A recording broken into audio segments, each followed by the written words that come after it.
Hola, buenas. Buenas tardes. Buenas tardes, somos nuevamente el canal Janus Quirino y acá estoy con Nicolás y vamos a comenzar nuevamente un nuevo capítulo de nuestro programa sobre la Segunda Guerra Mundial. Desde ahora vamos a analizar el día de hoy el bombardeo sobre la ciudad de Tokio en la Segunda Guerra Mundial. Correcto, vamos a analizar cómo fueron los bombardeos norteamericanos en la isla japonesa, que fue un proceso, digamos, bastante largo, que se fueron aproximando tomando las islas de Iwo Jima, Okinawa, ya habían tomado ya Saipan, que también podían acceder allá, y finalmente logran hacerse con bastantes bases los norteamericanos para atacar Japón, y eso es lo que vamos a analizar ahora junto a Rodrigo. Claro, y como comentaba Nicolás, este fue un proceso largo durante el transcurso de la Segunda Guerra Mundial, esta parte llamada la Guerra del Pacífico, que fue una guerra cruenta entre el Imperio japonés y Estados Unidos, Inglaterra, Australia, las colonias francesas y algunas colonias holandesas.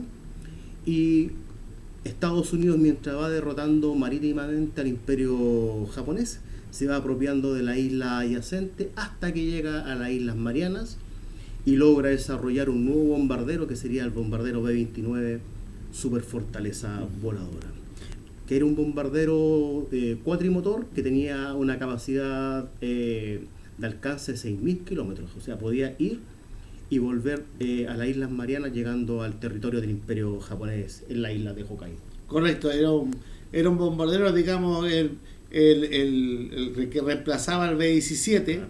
ya era presurizado, tenía mayor envergadura, mucha capacidad, resistencia, volaba mucho más alto, Claro. por lo tanto los aviones japoneses era muy complicado alcanzarlos, Exactamente. así que era una verdadera avión prácticamente ya del siglo casi 21, porque era muy moderno para su época y que resultó muy efectivo para causarle mucho daño a los civiles japoneses, que con sus capacidades técnicas van a infligir graves daños al Imperio japonés en su territorio. Como decía Nicolás, era una obra de arte la ingeniería aeronáutica, era un avión fabuloso, pero lamentablemente el uso que le dio la USAF, la Fuerza Aérea Norteamericana, no era el recomendable, podríamos decir. Y al tener esta nueva capacidad de cobertura con sus nuevos bombarderos, ya a principios del año 1945 asume el famoso comandante general Curtis LeMay el mando del grupo 21 de bombarderos, y él decide cambiar completamente la estrategia de acción frente al remanente que quedaba del Imperio japonés, atacar directamente el continente, sobre todo el corazón, su capital, que era Tokio, no Kioto, que en Kioto donde estaba antiguamente el emperador, ustedes saben que era la figura divina, y deciden realizar una nueva estrategia, Nicolás, la cual era volar a baja altura y que los bombarderos atacaran completamente de noche, sobre todo a las 12 de la noche, porque ellos suponían que los civiles iban a estar durmiendo y iban a ser pillados de forma desprevenida. Y lanzan en una sucesiva hilera de aproximadamente como 300 y tantos bombarderos en una sola noche, que sería el 9 de marzo de 1945, lanzan estos bombarderos y llevaban una nueva, podríamos decir, una nueva bomba, un nuevo artefacto, el cual eran bombas de racimos que ¿qué pasó? Es que viste, pues, explotaba otra cosa. Claro. Ya, sí. Perdón, tuvimos un lapsus técnico, por favor. Y estas bombas de racimo llevaban un nuevo componente que era el napalm M69, que es un gel a base de combustible, gasolina, en el cual es altamente inflamable y se adhiere al cuerpo humano. Y a las paredes y al concreto. Exactamente. Bueno, esta metodología no es nueva. La aprendieron los yanquis de los ingleses en Dresden, que Dresden fue bombardeado con fósforo. Imagínense. Bombas de fósforo. Entonces los norteamericanos copiaron ya lo probado por los ingleses de noche, pues eso son bombardeos nocturnos que Claro. su objetivo es solamente matar civiles, no tiene Claro. otra misión, solamente que matar todos los civiles que pueda, y lo van a hacer con bastante éxito, sobre todo el 9 de marzo en Japón, que va a ser una noche cruenta para los japoneses, con grandes calamidades y grandes bajas para la población civil japonesa indefensa, y que hasta el día de hoy se ha ocultado mucho. Exactamente. Y debemos recordar que el maestro del general Curtis LeMay era el general El Carnicero Harris, que era el jefe del grupo de bombarderos del Imperio Británico. Claro, de la Real Fuerza Aérea Claro. Nocturna, que se dedicaron solamente a bombardear ciudades sin ningún objetivo salvo a matar civiles. Exactamente. Ningún objetivo militar. Exactamente, que iba en contra de todas las convenciones de Ginebra y sobre todo el arte de la guerra. Si no hay nada ahí, ningún objetivo prioritario es matar a los civiles. Claro. Y lamentablemente durante esa noche lanzan toda esta carga destructiva sobre la ciudad de Tokio y se destruyen aproximadamente 41 kilómetros cuadrados del centro de la ciudad de Tokio, amigo. Claro. Terrible para una ciudad. Exactamente, dicen que incluso hasta los canales y los ríos hierven y hasta los cristales y las ventanas se derritieron con el calor. Claro, es una copia de lo que ocurrió con En Dresden, Dresden, sí. que ya lo dijimos en el bombardeo sobre Alemania. Esa ciudad fue hubo refugios antiaéreos que la gente no murió asada. O sea, murió rodeada de puro fuego con fósforo, Claro. ¿ya? Y la gente murió asada, literalmente. Fue una muerte horrible, y aquí se va a repetir en Japón. Exactamente, y según algunas cifras llegarían a aproximadamente 100.000 muertos Altísimo. carbonizados por el efecto de estas bombas de napalm que lanza la Fuerza Aérea Norteamericana sobre Tokio. Y lamentablemente la tipo de construcción que tenía el Japón De los años 40. los años 40, claro, eran netamente de madera y papel, porque esas casas estaban hechas para resistir terremotos, pero no para resistir un incendio de tal magnitud. Y según algunos historiadores plantean de que los efectos del bombardeo sobre Tokio fueron mucho más destructivos que sobre Hiroshima y Nagasaki, que sobre Hiroshima fueron aproximadamente 80.000 civiles y sobre Nagasaki 70.000. Pero al ser el efecto de un nuevo artefacto de origen nuclear, como era la bomba atómica, el bombardeo sobre Tokio se oscureció. Y el general Curtis LeMay pasó a ser convertido un héroe nacional en Estados Unidos y uno de los grandes próceres de la libertad en el mundo por haber derrotado al imperio japonés a través de este bombardeo, y pusieron al imperio japonés de rodillas. Pero como dijo una vez el general Curtis LeMay, si nosotros hubiéramos perdido la guerra, en este momento yo sería un criminal de guerra, Claro. siendo enjuiciado. Justamente, o sea, bueno, todos sabemos que el tribunal de Nuremberg fue un juicio político, más que nada, y ahí se juzgan los perdedores. Nada más que eso. Exactamente. O sea, de hecho, Goering decía tanta charada para matarnos, así de simple. Exactamente. Bueno, él se suicidó, obviamente, alcanzó a escapar de alguna manera al castigo impuesto por los vencedores, pero bueno, también va a haber, acuérdense que hay un tribunal de Tokio, también van a ser juzgados después, eso lo vamos a tratar más adelante. También hay un juicio sobre las tropas japonesas, y de hecho a un general muy inteligente y brillante como el general Mishima, el lobo de la jungla, le decían, el zorro de la jungla, que derrotó a los ingleses, fue juzgado y liquidado justamente por estos tribunales, ¿ya? Con MacArthur. Con Claro. Donald, claro. Eh, El nuevo gobernador de Japón. correcto. Y lamentablemente, como lo hemos dicho en videos anteriores, es la población civil la que sufre las consecuencias de todas estas locuras y guerras que esta gente, al fin y al cabo, por intereses políticos e económicos y de poder, no trepidan en matar cientos de miles de personas. Claro, a ver, una fe de rata. Es el general Yamashita, el Mishima, el poeta. El poeta. El poeta. Poeta y El- escritor, el- que se hizo el Harakiri el justamente, 73, claro. Yamashita. Ya. Bueno, también no podemos soslayarnos de que, ya que estamos concentrados en Japón, y está Japón tiene una dura lucha solamente con Estados Unidos, porque los rusos entran después ya el 9 o 10 de agosto, si no me equivoco.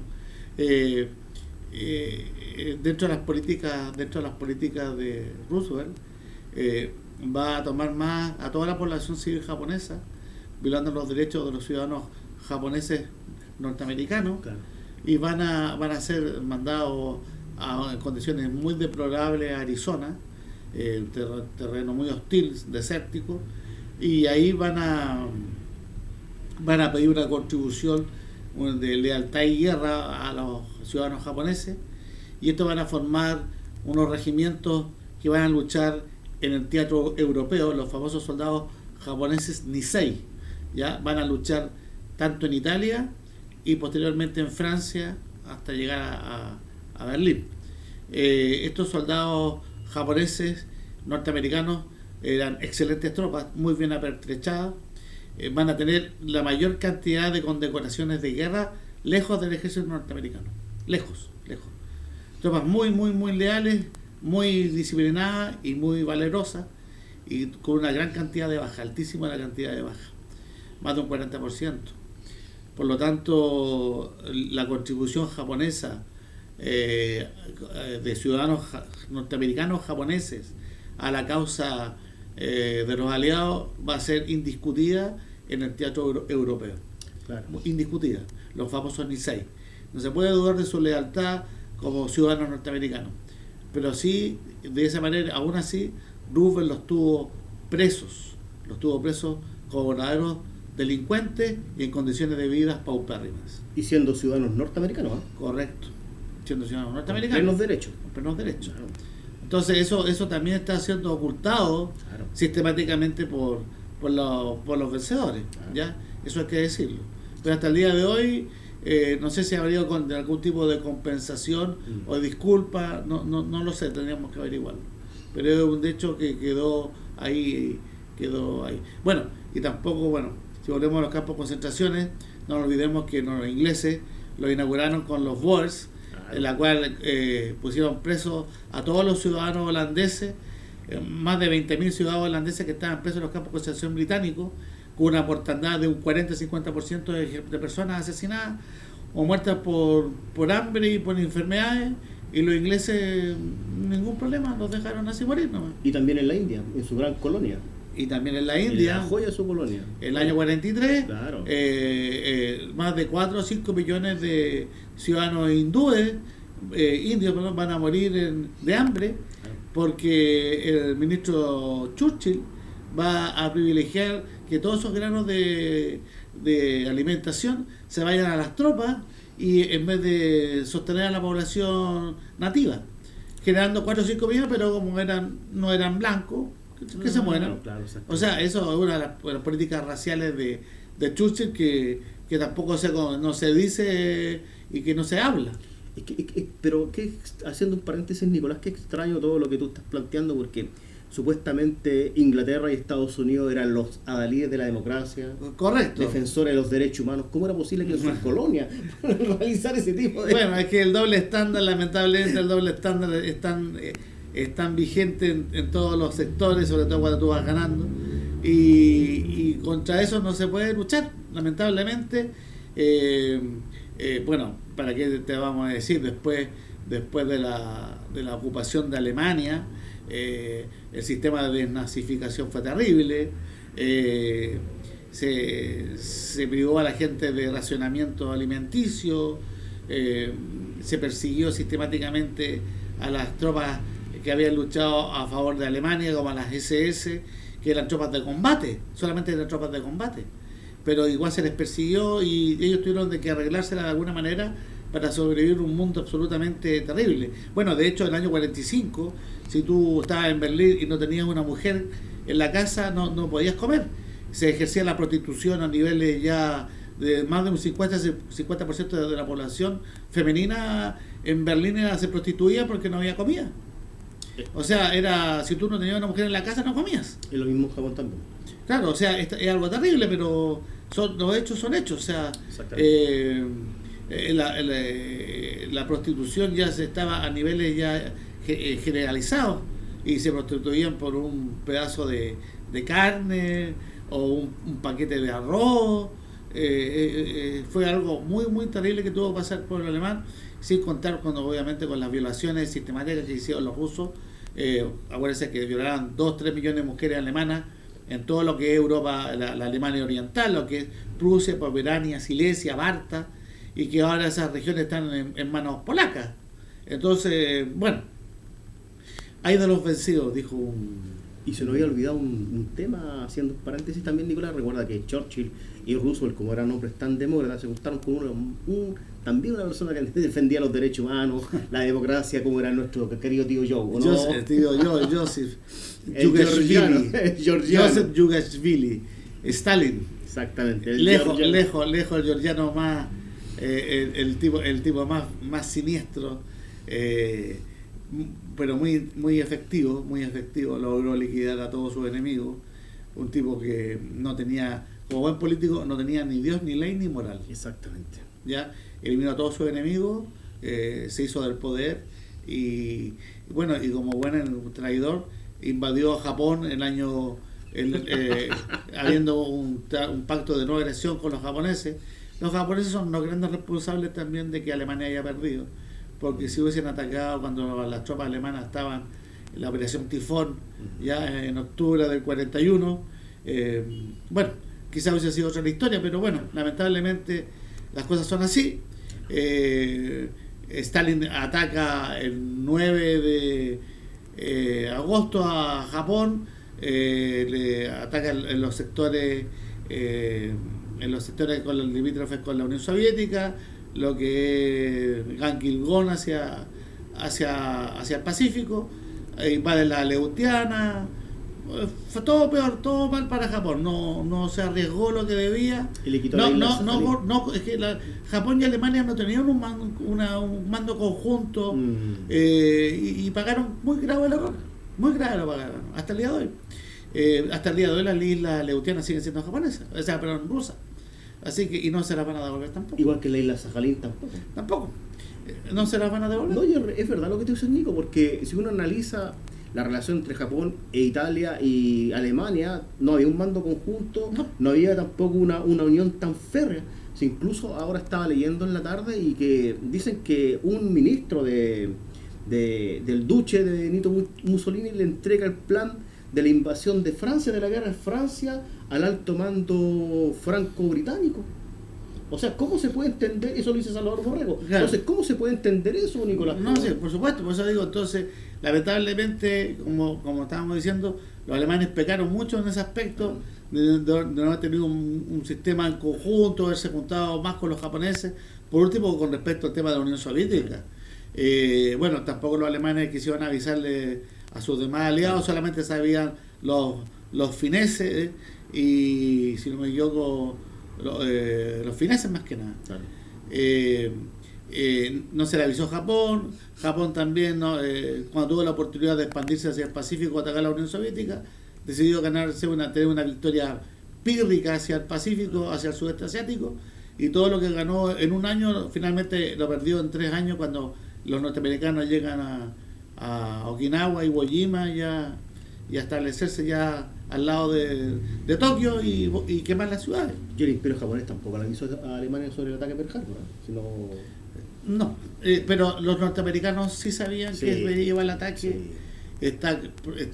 Hay varios historiadores norteamericanos que lo dicen, que es ridículo que digan que no sabían, que se cayó el este. No. De hecho, Roosevelt lo hace a propósito, retrasar el mensaje, claro, porque todos sabían que el ataque japonés iba. Claro. ¿Por qué? Porque Japón no es que Japón de un día para otro los japoneses se levanten y dicen vamos a atacar Pearl Harbor, o sea, como si fuera no sé qué día no amanecemos. No, hay toda una campaña política de parte de Roosevelt para provocar a Japón.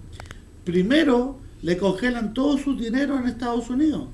Segundo, le hacen embargos sistemáticos de petróleo a Japón. Japón recibía el petróleo de Estados Unidos.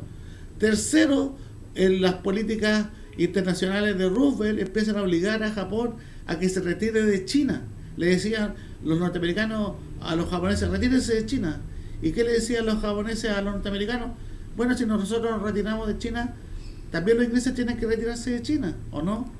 Y hasta ahí llegaba la conversación, porque solamente tenían que retirarse los japoneses, no los ingleses, ¿ya? Por lo tanto, era toda una política para provocar a Japón y para darle más pie a esa política. Desde San Diego, que es la base oficial de la flota del Pacífico, la mandan de regalo a Hawái, a la isla Oahu, para que esté ahí como un pato en la bañera, pero no mandan a los portaaviones, claro. Mandan a los acorazados que ya estaban obsoletos Exactamente. y dejan a los acorazados ahí para que sean la carne de cañón para que los japoneses hundan y entren en Estados Unidos a la guerra. Y de hecho así se hace. Pero era todo está, no era sorpresa para los Estados Unidos el ataque a Pearl Harbor. Todos lo sabían. Inclusive, aún así, a las 6 de la mañana, antes que se iniciara el ataque a las 8, se detectaron submarinos japoneses, se hundió un submarino, el destructor Warp detecta y destruye un submarino japonés, suficiente para dar la alarma, poner a todo estado de alerta, y no se hace. Extraño. Muy extraño. No, y es imposible esconder una flota de 4 o 5 portaaviones, aunque el Océano Pacífico sea el más grande del mundo. Es imposible. Claro. Porque es un grupo de batalla que va acompañado por grupos de abastecimiento, por acorazados, destructores y por submarinos. Sí, es imposible. No, si es real, Nico, lo que tú dices. Yo también tengo serias dudas de que Estados Unidos no estaba al tanto del ataque del Harbor. Correcto. Bueno, con esto estaríamos dando por finalizado este programa. Ya, y espero que les haya gustado. Cualquier reseña, duda, por favor nos consultan por los mensajes. Exactamente. ¿Ya? Nos vemos, muchas gracias. Hasta luego.